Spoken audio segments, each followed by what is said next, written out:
Mėly skorpionai, jums nusimato puikia savaitė, taigi džiaukitės, tęsiasi visai neblogas periodas ir ką paimsite, tą nuveiksite. Dar gera žinia ta, kad jums taip pat labai palanku eiti mokytis, kažką naujo išmokti arba tęsti jau pradėtus mokslus. Ta prasme grįžti į sustabdytus ar mestus mokslus.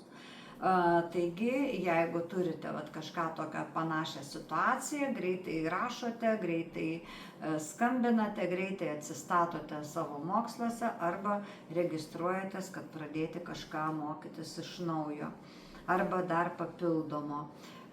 Na, taip pat palanku, jeigu jūs šią savaitę švęsite vestuves, krikštynas, baliukus kažkokius turėsit, jubiliejus, giminės susiėjimus.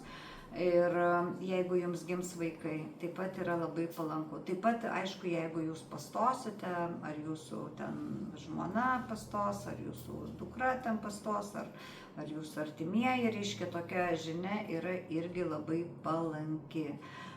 Taigi, mėly skorpionai, neužmirškite, kad jūs šią savaitę galite realizuoti savo svajones, net slapčiausias svajones ir, aišku, patenkinti savo netgi, negalima sakyti užčiausias ambicijas, nes ambicijos principe būna visada teisingos. Taigi jūsų aukščiausias, didžiausias ambicijas patenkinti.